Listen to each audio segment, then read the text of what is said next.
اعوذ باللہ من الشیطان الرجیم بسم اللہ الرحمن الرحیم مومنین کرام السلام علیکم و ھدیہ علیہ السلام مدد۔ امید کرتا ہوں کہ آپ تمام مومنین خیر و عافیت سے ہوں گے اور اللہ تبارک و تعالیٰ سے دعا ہے کہ آپ تمام مومنین کو اپنے حفظ و امان میں رکھیں۔ مومنین کرام، ایک اور ویڈیو کے ساتھ آپ کی خدمت میں حاضر ہوا ہوں۔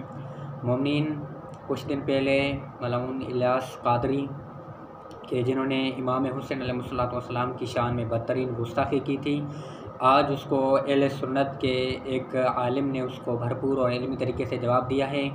آئیے یہ ویڈیو سنتے ہیں۔ 10 محرم الحرام جمعے کا دن تھا، ظہر کا وقت آ چکا تھا۔ اب وہاں تو جمعہ تو ان پر تھا ہی نہیں نا، ویسے ہی وہ تو نماز پڑھنے کی بھی پوزیشن نہیں تھی، نہ وضو کی کیفیت تھی وہاں کہ وضو کر سکیں۔ تو بہرحال آپ نے یہ کہا جاتا ہے کہ اپنا مبارک سر زمین پر رکھ دیا، سجدہ کیا۔ تو اب وہ سجدہ بھی نماز والا سجدہ کیا یا ویسے ہی سر سجدے کی طرح رکھ دیا، نماز کی صورت بنا لی کہ ایک یہ مسئلہ تو ہے امت کے لیے کہ جب ناممکن ہو جائے ایسے حالات ہوں کہ نہ وضو کر سکتا ہے نہ نماز پڑھ سکتا ہے، حالات ایسے ہی تھے، تو اس وقت نماز کی سی صورت کر لے کہ وہ نقالی کر لے، جیسے نماز میں جو انداز ہوتا ہے ایسا کر لے۔ تو آپ نے وہ سر مبارک اپنا سجدے میں رکھ دیا۔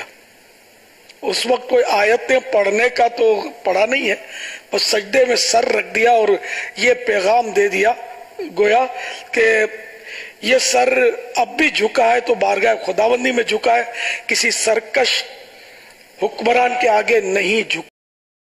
ایک ویڈیو وائرل ہوئی ہے، ایک بڑے محترم ہیں مولانا، بڑا ان کی تنظیم ہے، بڑا نیٹ ورک ہے، بڑا ٹی وی چلتا ہے ان کا۔ تو وہ کہہ رہے تھے حضرت، لوگ کہتے ہیں کہ جمعے کا دن تھا، حضرت امام حسین جو تھے شہید ہوئے، تو آپ نے سجدے میں سر رکھا اور پھر جو تھا نماز پڑھی۔ تو وہ کہتا ہے نہیں، ایسے نہیں ہے۔ کہتا ہے کیوں؟ کہتا ہے کہ اس لیے کہ جب خون نکلتا ہے تو وضو ٹوٹ جاتا ہے، وضو۔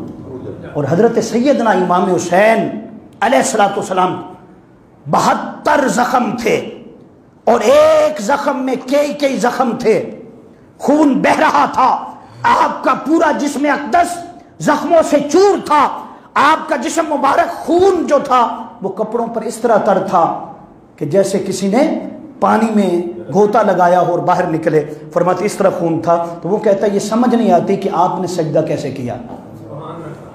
ابھی میں بہت چھوٹا ہوں، وہاں ہوں جہاں علماء کے قدم ہوتے ہیں، جوتے ہوتے ہیں، لیکن بتاتا ہوں یہ وہ ہیں انہیں غسل اور وضو کی ضرورت نہیں۔ قرآن نے انہیں پاک کر دیا اور قرآن نے کہا انما، نہ کسی کا نام نہیں لیتے، انما یرید اللہ لیذھب عنکم رجس اہل البیت یطہرکم تطہیرا۔ فرمایا اللہ نے انہیں پاک کر دیا، یہ جب پیدا ہوتے ہیں تب بھی غسل کی ضرورت نہیں ہوتی۔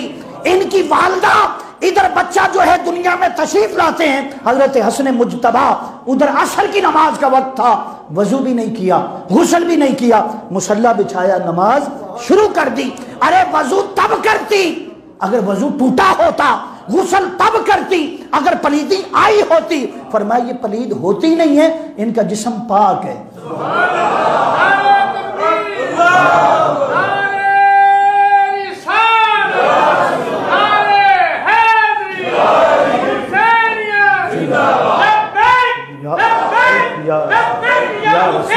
لبیک یا حسین، لبیک یا حسین۔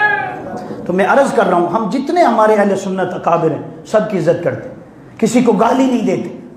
ہمارا یہ منصب ہی نہیں ہے کہ کسی بڑے کو کہیں بھی، یہ جو ہمارے ہیں جن کا نام ہمارے ساتھ ہے، جو اہل سنت کہلواتے ہیں، ان میں سے کوئی بھی ہو، میں کسی کا نام نہیں لینا چاہتا، ہماری ادب کا مقام۔